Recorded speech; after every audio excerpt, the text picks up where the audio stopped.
tell us what it is you do. So, it's nice to meet everyone. Hello. Love the technology. That's part of what we do at my program. It's called Miss Steph's Science Club. Mm-hmm. And Miss Steph's Science Club is a STEAM enrichment program. And a lot of people may be wondering what STEAM is. STEAM is an acronym for science, technology, engineering, arts, and math. Right. Okay? And so getting our young people engaged in those things, and when we're talking about enrichment, we're adding on to whatever it might be that they're learning at school. Because I know there's a STEM program in schools right now. Yes, but some of our schools are not having success. Success also not having it be something that's primary as it should be, you know, and so providing a place where children can interact with all of those subjects and get very excited about it. You know, my tagline is inspire, empower, and encourage. Really get them at a young age, telling them, yes, you can do this, and let's empower you by giving you the knowledge, and let's encourage you through, you know, whether it be I meet you at age 2, or I interact with you during your senior year and tutor you for physics, right? Empowering you through that journey. Right. Now, tell us what specific background you have. I mean, I know what it is, but I want the Conduit listeners to understand that you're speaking from a place of empowerment, and you know what you're talking about. Right. Yes. So my bachelor's degree is in biochemistry. Wow. And very excited about that. I was very excited to do that degree, and just through various, you know, direction changes in life, ended up coming to New York City. I originally was going to come to be a vocalist, and yes, that's what it is. You actually look like this woman who's going to be doing a jazz concert, Farrell. Yes, Rochelle Farrell. I have been honored to be. Yes, several people have told me that before. You are the spitting image. That's what it is. Yes. Wow. So you've heard her it before. instrument is, isn't it amazing? Absolutely amazing. She's doing a gig on the Hornblower sometime. I think it's August the 25th. Oh wow! I'm going to borrow the money to go and see her because she's an amazing performer. Yes. But anyway, I'm sorry. No problem. It's a Conduit Show. We talk about art and, you know, art and physics, you know, the science that comes together. And so that's one of the things that we do with our children. So you give them a broad-based spectrum of education. Yes. You incorporate everything. Everything. So, for example, our summer program, which will culminate in the science fair this coming Friday. Wow. What time? At 5 p.m. Give me the details because I'm going to come. Oh, we would love to have you. I'm going to come. Yes. Because the programs, just looking at the website, it looks awesome and the kids are so engaged. They are. And another thing that we do is work with smaller groups. And that is the thing that really engages them, really makes them feel safe to learn. You know, because in a larger class setting, which I've taught in. They can skive off.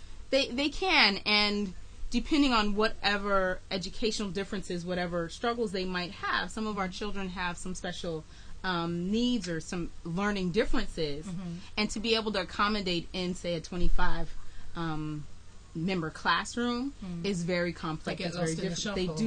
They do get lost, or maybe their behavior might end up getting them sent out of the classroom, so they're not getting a chance to learn. Right? Because it's that balance. You don't want their behaviors to distract the rest of the class. However, at the same time, they deserve the education, right? And so it's that balance. But when you have a small group, you can manage that. You can do that. You know, but you also have to have teachers who are engaging and engaged. And unfortunately, I think that's part of the problem in the public school system. You have people who are there just marking time, just collecting a paycheck. They have to have that passion that you obviously have. And there's that balance, because I've been blessed with interacting with teachers who are very engaged. But some of the things going on in the education system is that paperwork. There's paperwork, and there are certain things that make you kind of not feel like being a part of the system, because it's hard to be yourself, right? Because now education is starting to be very privatized and very, let's get everybody to be the same. But it's not working. It's not. it's not working for the teacher or for the children. Right, because I think I read a report and I printed all my stuff out, and of course I can't find it. That's just part of the Conduit Show. But what I can retain, what I can remember is that I know that there was a report that came out recently that said the successes that were being trumpeted by Mayor Bloomberg, former mayor of New York City, were actually false positives. They found that actually the education system, instead of improving the way it was promoted, was actually going way back, and the disparity between different areas was widening. That disparity is still there. You know, for example, you have certain schools, whether it be because of their ethnicity or really it's about money. It's about money, the tax. It's not even. But it's about people money. Get taxed just as much as exactly. Rich people. That's what people need to understand. Exactly. Because whether it's the fact that you have to pay more money on your garbage collection tickets because they route up the garbage and give you a ticket, or whether if you park for 3 minutes, double park or park in an area that you're not supposed to park, you don't get any grace period. They're there to give you a ticket, and that's a form of taxation. Mm-hmm. And so one of the things is that certain places are getting more money going in, and so when it comes to my subject areas, you know, you're getting students who aren't exposed every day to science. And just that one thing, to have it every day or to have it, you know, 3 or 4 times a day makes a big difference from, you know, twice a week. It makes a massive difference in our children are being exposed. Your key then is immersion. Yes, immersion and getting them excited. We take them on trips. We just went to the Math Museum. Have you been to the Math? No, I didn't even know there was a Math Museum. Where is that? Because you know East the Conduit 26th listeners Street. East 26th Street. So and it's perfect. I have children, as far as our summer program, we've got children K to 6th grade. And 6th grade is kind of when they start Tell me about the ages, because I'm still in the English system. So yes. What ages to what ages? So I've got 5 to 12. Okay, thank you. For summer. For most of my programming, when I do groups, it's ages 5 to 12. But then if I go to a daycare program, which that's available. Hello. Oh, wow. Yes. So you will actually take your... I will go. To the facility? Yes. Wow. Yes. That's actually a great idea. Yes. I think you're the only person that I've heard that's willing to do that. Yes. So I'll go to the facility and teach. You know, you can teach. This past spring, I was honored to work with a program called Budding Blossoms, and the owner is absolutely awesome. Is that a daycare center? Yes, it's in Harlem. Small little daycare center, and it's in her home. And the girls that she had there were 2. You can teach a 2-year-old science. I'm bringing my granddaughter to you. Please. She's 2, but she's a handful. I deal with handfuls. She's a real handful. I do. You can. She needs some structure in her life. Yes. I can see we need to rein her in. Yes, I can deal with handful, and I do private. Absolutely. Private one-on-one lessons Absolutely. or That's group good to things. know. Tutoring. I do a lot of stuff. Right now, I'm plugging myself. I am. Tell me, because I'm going full time now. This is what I'm doing full time. Tell me. So how do you make it pay for you? Because you were a teacher. Yes. So how does that work? That's where we're at right now. We're raising money. Thank you for asking. Raising money on Indiegogo.com. Okay. So say that again slowly. Indiegogo.com, and if you go type in "Help Miss Steph Science Club Grow," then you'll see our fundraiser. Absolutely. And I happen to apparently developed a brand for myself without knowing. But if you go online and type in Miss Steph Science Club, my program is the first thing that comes up. That's what you on want to Google. Do. So praise God. Literally, it's the first thing that comes up. Is it too early to talk about replicating what you do, or do you want to have a tight control over your brand at the moment? It's such a great question because it's named after me, but at the same time, I would like as many children as possible to get this. But to do that and to keep, my small group that I like to have, there will need to be others that will do it or others that will work under me. Because you can write the program. You can just write the program like a franchise. You have to follow these steps. Yes. And this is what we expect. This is our procedure and this is what we do. Right. And we're doing quality control. Yes, to and make so, sure. If and when, which prayerfully it will expand within, 3-5 years down the line. Right now, we got to get everything set in the next couple of years. But it would be nice for that to happen. And I definitely, like you're speaking of quality control. I used to be quality control scientist. So I know what that means. Okay. Very particular. Wow. I'm telling you. We have a question? The Conduit listeners are on the ball. I think this is Aki Woman, and I have to say big up to Aki Woman. I need to start getting some money so I can pay Aki Woman. She actually put up the Indiegogo website in the chat room for people who are logged in and listening. Excellent. So they can find it there. It's Thank you, Aki Woman. Thank you. projects/help Ms. Steph's science club grow. Yes, and that grow part is coming out of doing it part-time and now doing it full-time. Right. When you're going back to talking about how do I make it pay for itself, on top of making, things affordable for parents. To keep my prices low, we as a community have to come around and essentially pay for me. Right.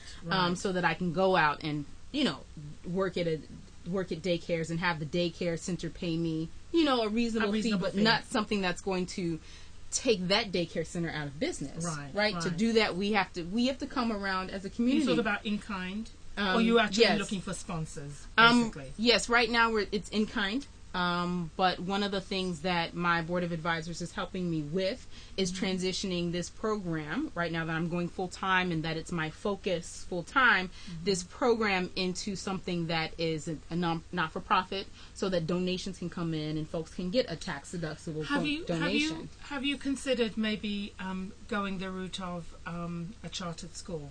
Then making yourself a charter school to get funding that. We're going to knock heads on this now. So what do you think about that? Lots of people have gone, you should open a school, Miss Steph. And I'm thinking to myself, let me keep pace, right? Because right now my focus is in that enrichment. And there's a difference between enrichment and private tutoring and becoming this educational school institution. Okay.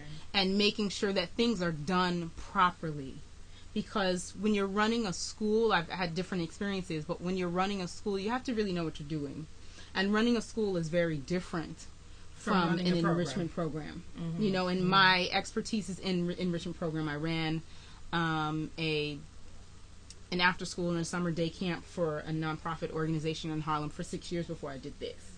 And then I taught for the last 2 years. Wow. Doing this on the side. Wow. So what were your experiences in terms of kids getting understanding or being nurtured to understand that they can do science, they can do technology, they can do math?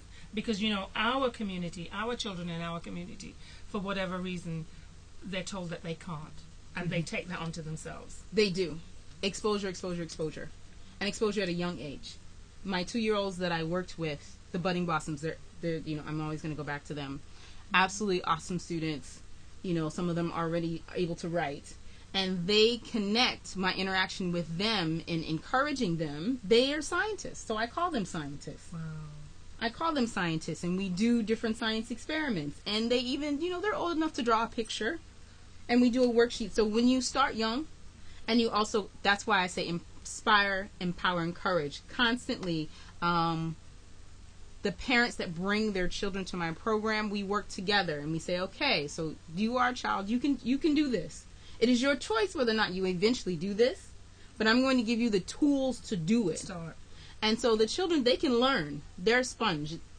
Even especially with differences, yes, especially at 2, but even when you get older, even with any learning differences that they might have, if you reach them on their level, you can get them and they get engaged. But we have to tell our children, everyone across the board, the disparity is because we are not evenly communicating to our children that yes, you can do this and yes, this is for you. We have to communicate that as a community, as well as their different teachers, or anyone that's in an educational position. But there's still that disparity, though, between what goes on in school and what goes on at home. Yes. Parents are not engaged. And our communities, you can understand, and I'm not making excuses for parents, but when you're working 2 or 3 jobs and you're getting home and you're really tired, a parent-teacher conference is the last place that you're thinking of going. It's hard. Do you think a solution would be for surrogates to step in? one thing I've found is that you don't want to disempower the parent. But if the parent's not engaged anyway, you can reach them in different ways. Okay. Right? Tell me about how you reach out. Email, when phone you're in call. school. Even email, phone call. You'd reach out to them and you communicate something to them. Or a sibling.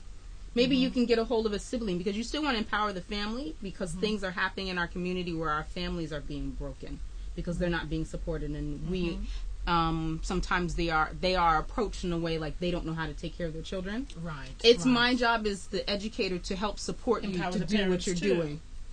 Right. You know? So if I have something, for example, my program, I know that some of my parents, I'm trying to think of various